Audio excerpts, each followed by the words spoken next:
Right, morning guys. So welcome back to NZ Mopo Outlaw Customs, and I've been standing here for about, I don't know, hour and a half-ish, give or take, with a couple of interruptions. That's why I'm not talking till now. But yeah, so this is the second fender, or mudguard, whatever you want to call it, depending on what part of the globe, top, bottom, left, right, up, down, east, west, north, south. So this is the second one. So basically I've spent an hour and a bit sanding this out, and I'm still not even close to being finished. I've sanded a lot on this edge because there was a lot of, it wasn't dead even. It's pretty good now. There's still the old little, it was a little bit wavy from when I put that extra, a little bit of filler in there. It was a wee bit wavy than I thought. Similar to the other one, probably slightly worse, but not really. A little bit worse. Nothing super dramatic or going, oh shit, you know, in the craft, but it just needs a bit extra work, you know, sand it through, obviously to a bit harder. We'll probably end up right through the primer here before we get rid of all the little imperfections, but it doesn't matter, it's just a little bit more work.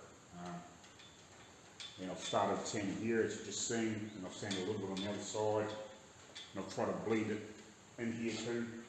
I don't think this side is quite as bad as, well, this side is definitely worse than this side, if you know what I mean. What I might do now is I might do a good wipe down and a dry down and have a good look at the dry surface, just to see where, obviously, because it's wet, it's a bit harder to see where the texture is and where the, not so much where the low spots are, but just where the texture is in the mist. Then you can see really how flat they are and how clean the panel is. So yeah, so I'll give it a dry off. I'll come back, we'll have a walk over, see where we're at for this one. Now, I know this is going to pretty much take me basically all day again. If I get it done before then, we'll jump onto one of these. So I'll pretty much make this next video, I might try and make it a bit more of a tutorial on how to wet sand something like this and what to look for. I sort of covered it in the last video, which is up. You know, from the videos from yesterday, I basically edited it and finished editing the last couple of days and then banged it up. I've sort of covered the basics, but yeah. I'll kind of cover it again and maybe try and go a little bit more in depth, sort of what to look for, you know, all those sorts of things. You know, on a big, long, flat panel, you know, obviously you could use a bigger block than that. You know, when I probably do the body, I'll probably switch to my, to this block. Yeah, I can probably switch to that because I've got the wet and dry will fit this, and it's a little bit longer, a little bit larger, and a little bit flatter, and that'll be quite good for doing the body with wet sanding because you're covering a lot more area quicker. Whereas something like this, it's a bit more intricate, you know, and this is quite a curve. You sort of, you know, you're wasting your time with this because it's, you know, you're still only touching a little space where this will flex and you know, will conform that shape.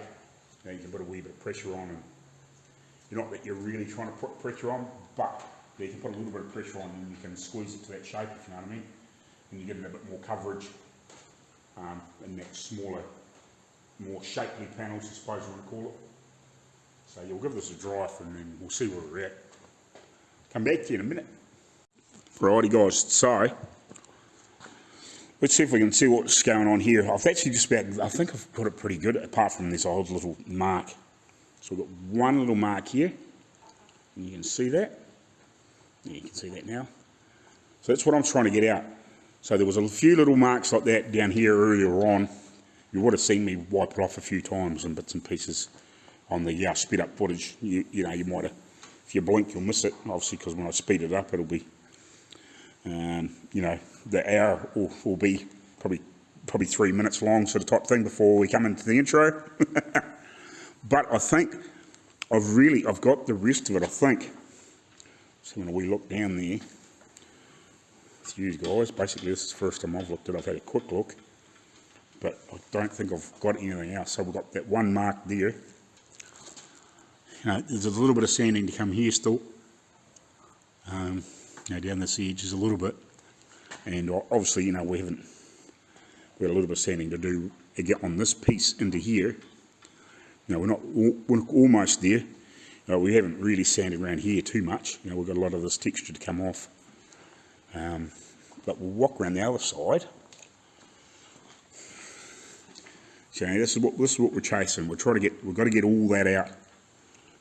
You know, and the more of that you can get out, the better. Obviously, it depends on, like, you know, it depends on what you're going for. If you're going for just a really good driver and you're not too fussed, you know, you could probably go through this stage, but just knock the worst of this stuff out, you know, and you could leave the odd mark. It just depends on how fussy you want to be. You know, like, we're talking, there's a lot more hours in doing this. You know, like, it took me all day to clean that other fender up, and, you know, there's probably a couple little fine traces of orange peel, but it's like it's not like this. You know, it's more like, you know, sort of like just the odd little patch, you know, 3 or 4 dots, maybe just in the middle or somewhere. Like, it's hardly anything. So I know that, you know, the high build, or not high build, but, you know, 3 or 4 layers of colour again, you know, it will never show, but marks like this that you can feel, like, and that's probably a little tip. If you're looking at something and you go, that doesn't feel that bad, close your eyes and then rub your fingers over it, because that touch sense comes back. Now, if you can feel it with your fingers, you're going to see it. To be honest, you know, there's a little mark. Just want to get the light right. Oh, come on. Yeah, you can kind of see it there. It's like a dark patch. Now, I can feel that. It's not bad, but I can feel it. So, like, if you're wanting that super flat showroom type paint job, you're going to feel that. You know, you're going to see it. If you can feel it, you can see it. You know, and I've got a little bit more to do around here, because there's a couple little bumpy pieces there too. And we're not talking big bumps. It's enough that you can feel with your fingertips, you know. And if you're wanting to take a car to a car show, you know, like, and really be fussy and try to, you know, like, if you want to win an award or something like that for your paint job that you're doing yourself, that's the sort of thing you've got to keep going at, you know. So, and because this is my first, I wouldn't say it's my first job, but it's my first, you know, this is my first, I would say, professional build.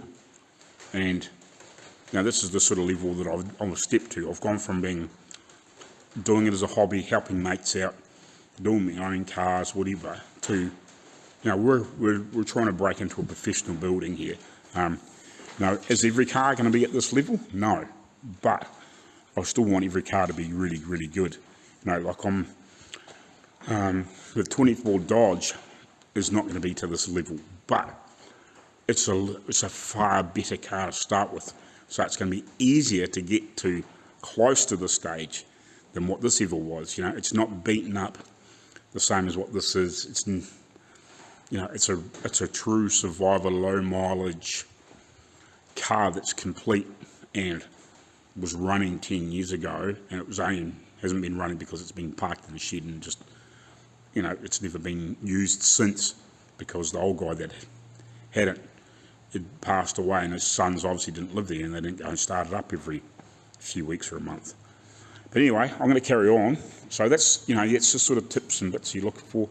Again, you know, sand one way, sand that way, sand, and then sand that way, you know, do the whole panel backwards and forwards and carry on. Anyway, I'm going to keep sanding, and we'll talk to you again soon. Alright, so pretty sure I got rid of everything here. It was a bit motley there. I need a little bit more here, so it was like that. But here, not it was a bigger patch, like it was sort of about that area, I guess. I'll just get a little bit through here, not much. I need to sand this a bit more. It's pretty good up. The rest of it's pretty good through there. I can see the odd little piece where it probably just, you know, a wee bit more rubber as I get in some of this other stuff. And I can just see the odd little piece. Like I really don't even have to worry about it, but I can still see it. A couple little spots here, slightly deeper one there. You can probably see that, yeah, can. But again, there's a bracket on there, so it's probably not critical, but I'll try and get it. One there. See how I can move that light across it. One little spot there. The rest, I think, because there was a little bit. I was still with just a tiny touch there. That's a slightly deeper mark, if you know what I mean. I'm probably going to have to get that through to primer to get rid of that. Yeah, I'm not going to have to. That should come out in the paint. Wow, maybe, you know what I mean. It's more likely to come out with just the sanding the paint away. A few little marks down in here still. Just some light stuff that needs, it's just that old area just needs a bit more of a sand off. Just to get it dead, to get rid of it completely, if you know what I mean. Again, like, you know, I'm being fussy. But I think that's about it. Everything else looks pretty good. Everything else looks pretty good.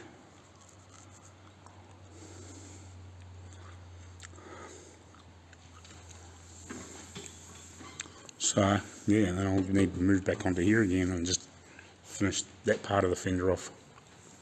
So you can see why it takes frickin' all day to do one. It's just chasing all those little marks.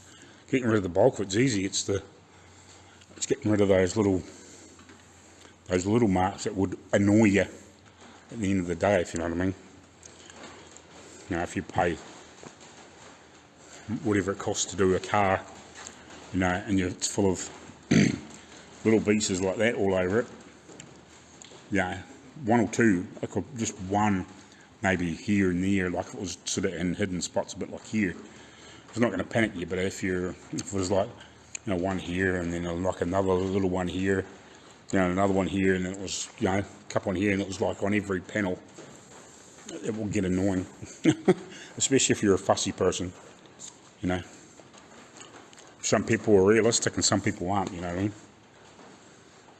But we'll get her. No, still a bit of stuff here to sand off. Again here, around here I've got to get all the texture off here and get it cleaned up.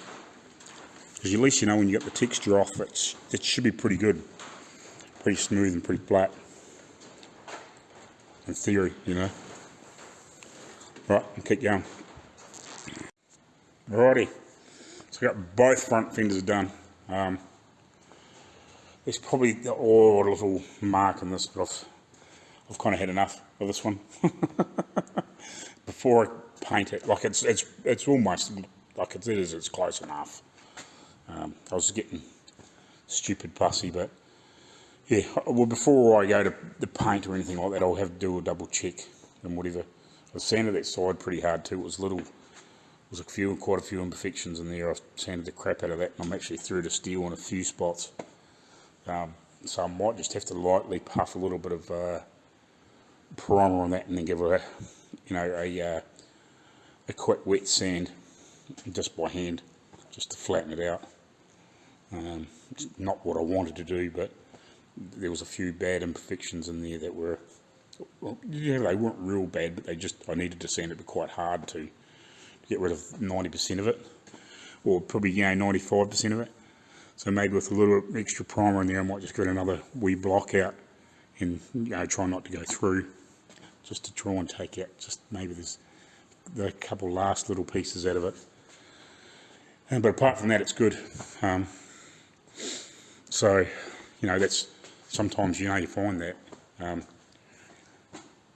like there's not much I can do about it. But with just a quick flick from probably even here to here with a bit of primer, and then just wet sand it out, because I'm going to get a wee bit of overspray, but try and be careful not to spray way over there, just guide it so it's, you may as well, sort of blow from sort of here down, give it a quick wet sand, maybe just block it out through there, and try not to go through and then paint it, and it should be good. So I'm just going to try and start these rear ones. I've tried to close this up as much as I can. I'm down to one link on here to try and make it a bit more easier, because these are so skinny, because I don't want it, if I hang it over like that, you're going to be sanding way down there, or I've got to keep moving it all the time, which is possible, but it's not a very easy thing to hold on to. But I'll start wet sanding. I think I'll start with the edges, and then move around to obviously onto the top and whatever like that. Like I can sit it here like, I'll put the camera up on. Like I can sit it here like this. I'll turn it around and sit it on here like that, and actually have it, sort of a bit of pressure, but it's quite, it's not ideal. I just wish it would be nice. I could probably do that too, but again, it's not ideal. Now, if I could have got it as wide as that, ideally, I think what I might do if I end up doing a bit more of this sort of stuff is make some mark whites, maybe use an old C.A.R rim, and make an upright with a couple of pieces there with a nice wide, maybe even a double tube, but close together, so I could sit stuff like that on it, and have a reasonable curve. So I can sort of sit stuff on there like that, and it still has a good height, and I can use it for painting and for sanding, because this is just not ideal. It's kind of annoying, but I'll just have to work with it and deal with it, I guess. So we'll get this one blocked out as much as I can before I have to go home, and and then we'll do the next one tomorrow. I'll get about a bit over an hour to go, so I'll get this one started anyway. Righty guys, so I've been wet sanding the crap out of this too. I'm nowhere near completed on it. It's about half-assed before or thereabouts, and I'm getting buggered from standing just in one spot. It's freaking killing me. So I think I might call it a day here. But yeah, as I said early on, I've got that one pretty much done. I've actually just done a separate video on sort of just basically beginners learning to, or just what to do with wet sanding without being like a whole massive, like 50-minute video like I normally put up. So I was just trying to it'll be a shortish tutorial. It might be 20 minutes to the long sort of type thing, might hopefully less. But yeah, I just did it whilst started block sanding this out, just to show what to look for. So yeah, I think maybe the only thing I possibly missed on it was to just keep clearing with your water, your sandpaper and your panel. Yeah, I can't emphasise that enough too, because it just, if you just spray it down, you sort of keep going and then sand it and then spray it and then sand it and spray it, every few minutes, just to keep that paint, the sanded paint cleared off it, so it sands easier. And if you are wondering why the soap's here, it just helps lubricate the sandpaper and just keep it clean. Makes it last longer, doesn't fill up full of paint, doesn't pull up in the paper. But anyway, I'll leave it here for today. I'll see you back here tomorrow. See you back here tomorrow, and we'll keep doing the same thing. So it's going to be a bit boring, this video, I guess, but it'll be basically the same thing. I might, I don't know, it depends on how long. By the time we get to this other other reef bender done, you know, I might shorten it down to a reasonable length, so it's not too long. But yeah, I'm buggered. It's freaking hard work just walking around this freaking panel stand, just sanding and sanding and sanding and sanding and sanding. It's not so bad when you're moving around, fabricating bits and pieces. It can get a bit tedious just sanding in one spot, sanding. It's probably not going to be quite so bad going around the body, because I'll be sort of moving around a bit more walking, so you're not just constantly in one spot. But it gets a bit like that with doing this sort of stuff.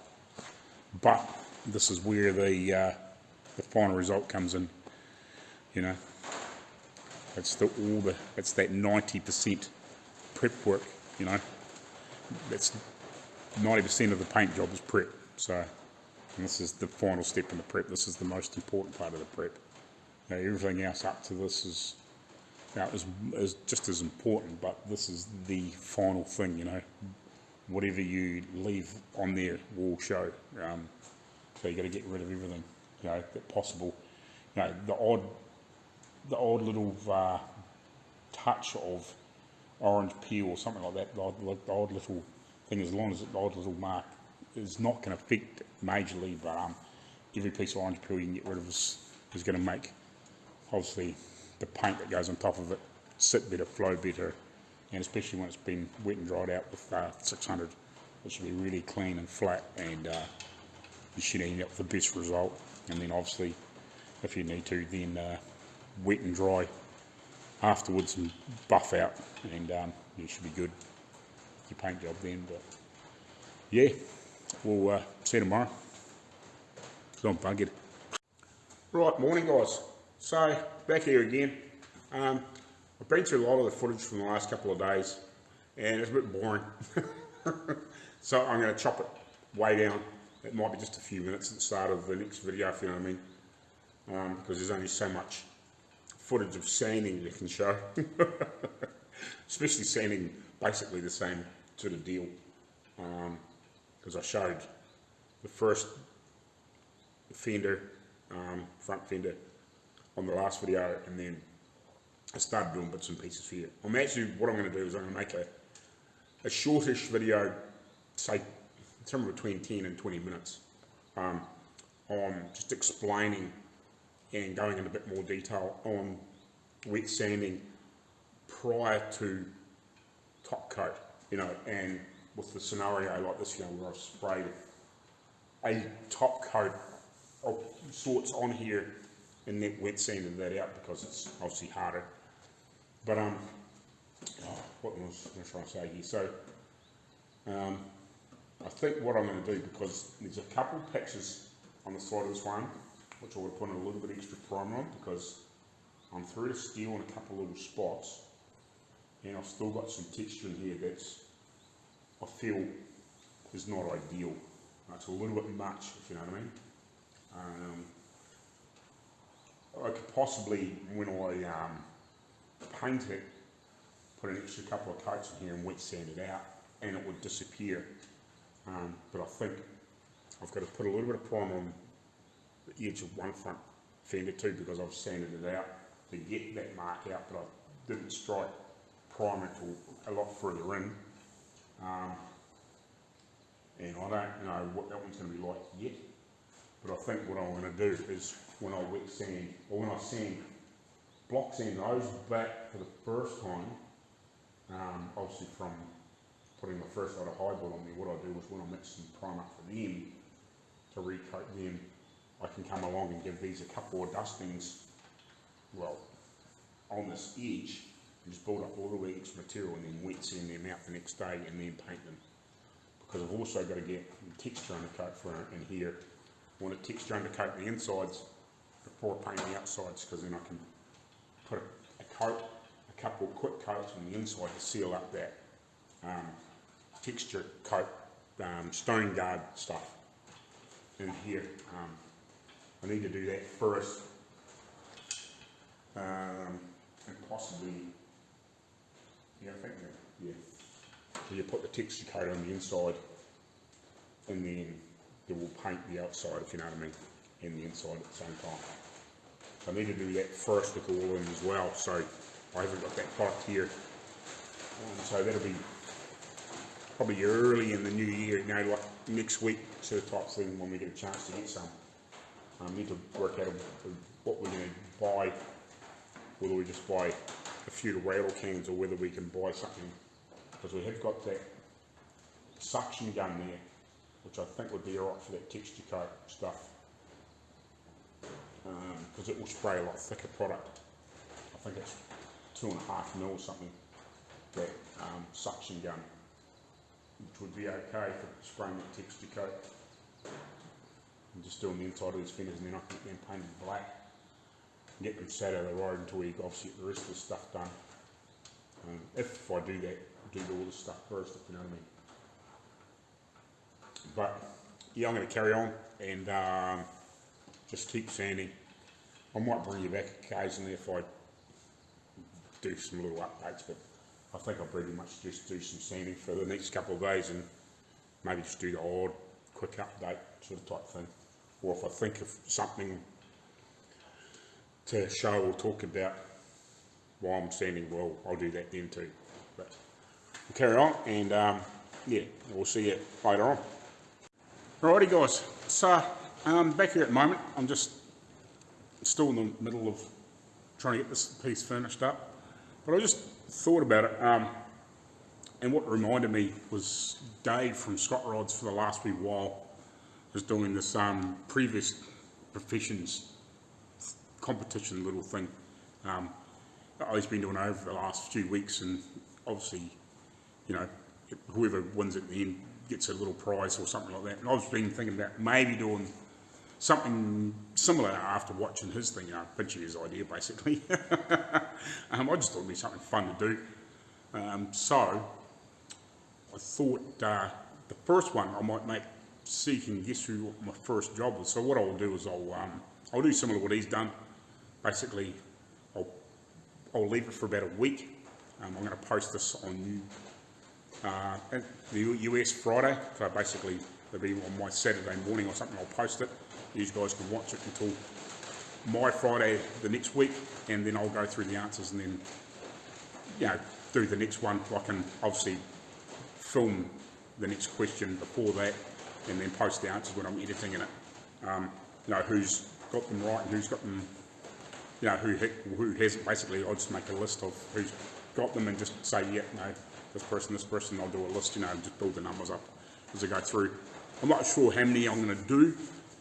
I'm thinking maybe, you know, 5, 6, 7 questions at this point, and just see how we go, and let it roll into early next year, sort of mid-February or something like that.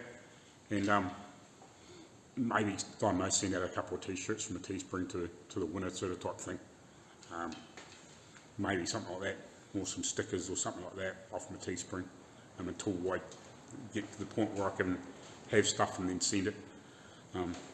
Or I might get Heidi and Arco maybe to print them out and send them to some people for me or something like that, you know, because they're going to start doing their printing stuff, and see if they can maybe print out and work out how to do that, and then send the t-shirts out with my logos and stuff on it.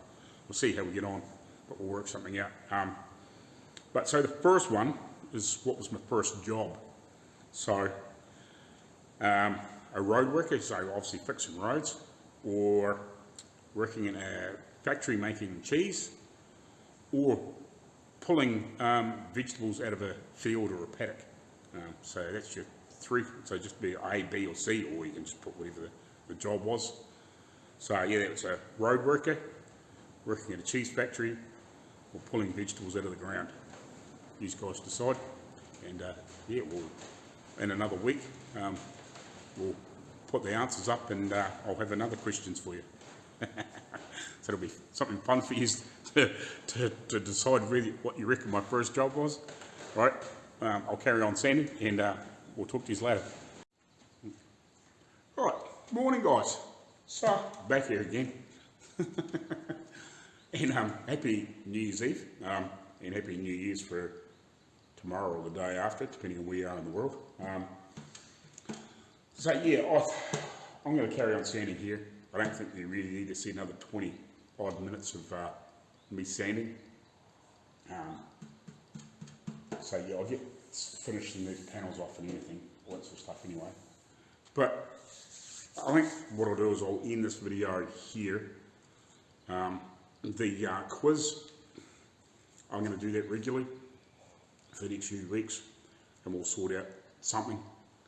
And I think I'll do it similar to what David Scott Rods did. That's where I've pinched this idea from. I made that little bit of a video yesterday, obviously. So yeah, I think what I'll do is when it comes to next week, in a week's time from when I drop this video or thereabouts, what I'll do is I'll go through on my Friday night or mid-Friday and check all the answers that people have given on this video, and then I'll work them out as I'm going through and editing my video, and I'll put a little list near the end of who's got the answer right and wrong, and I'll just put it, if you answered it and you got it wrong, I'm just going to put a 0, and if you got it right, I'll put a 1, obviously. And as we go through the weeks, we'll just add them up, and I'll just make them, whether the list gets longer or shorter, I don't know. And then once we've been doing it for a few weeks and I decide when I'm going to finish it, I haven't quite worked that one out yet. I'll probably work it over the next week when I work out what I'm going to work out in my little quizzes. I just haven't had time to sit down and do it. But yeah, I'll do that over the next couple of weeks, and you get that sorted out. But yeah, the other thing I was just going to say, like over the last couple of years, since I've been back here in New Zealand, the channel's really taken off quite a lot. You know, I was hoping I'd be over that 1,000 subs, but I'm not yet. But we're getting close. We're getting really close. You know, another 130 something when we'll be there. But so yeah, like I don't know how many I've gained in the last 12 months. A lot. And then the last two, a huge amount. I think when I come back from Tasmania, I had like about 100 subscribers, a bit over 100, I think. Yeah, I had 100 when I was in Tasmania, not long before we come back, when we were trying to organise the seamless stuff, to be honest. I was doing drawings and whatever for Arco, and I think I just rolled over 100 subscribers then. So we're talking 2 years, or not quite 2 years, basically. Yeah, it would be, yeah, because I come back just not long after Christmas, but so it's almost 2 years. So yeah, I think I had about 100 subscribers then, maybe 110 sort of tops. So in the last year I've gained, the last 2 years I've gained basically 760 something subscribers. So it's grown, it's definitely grown, for sure. Not quite as fast as I would have liked, but YouTube's a funny thing, you know. I've watched channels that I've seen that have been about the same sort of level as me, and then 3 weeks later they're at freaking 4,000, 5,000 subscribers. It just, I don't get it, eh? It's a hard thing to figure out. I think it just depends on what you're doing. I really do think it depends on what you're doing, and the sort of things I think people's videos that they jump around a lot with different things and they're building fast, I think grows quicker. Like a prime example is Brent from Halfass Kustoms. When I first watched his channel, I was in New Zealand, and I think he might have been, he was growing. He was already at like 5,000 or 6,000 people, but now he's fucking near 100,000. It won't be long before he's at 100, which is crazy. But he's been doing lots of quick builds. You know, this is not a quick build, but this is a full-on restoration where he's taking something, making a ratty driver out of it most of the time. You know, getting it in, banging some new floors in it, new rockers, whatever, throwing an LS in it or a motor in it. It doesn't have the restrictions probably like we do here, but I'm not sure on that. You know, we bang stuff together. He's got a massive amount of stuff he can pick from and throw it together. I haven't got that choice yet. So I think people like that can chop and change and grab different bits and pieces and do a quick build on something. Yeah, I've got that huge advantage because there's always something new, something different going on, whereas I'm just doing a full-on restoration and something. So I think that's makes it a little bit slower, I guess. When I start building some other stuff, hopefully that will help boost me up. But again, yeah, thanks for all the new subscribers over the last 12 months, 2 years. It's been absolutely awesome. Hopefully at some point, whether it's a holiday or whatever, we'll get to at least go to Minnesota and see Heidi and Arco, and hopefully a mess load of other people in the time that we go over there, or if we stay, well, yeah, I'd love to go up to into Canada, 3 or 4 hours away, and go see all those guys around Winnipeg in Canada, and obviously a lot of other people along the way, coming across America and all that sort of thing, because there's heaps of people there I would want to go see. Now, I've got quite a list, and I actually know where a lot of people live.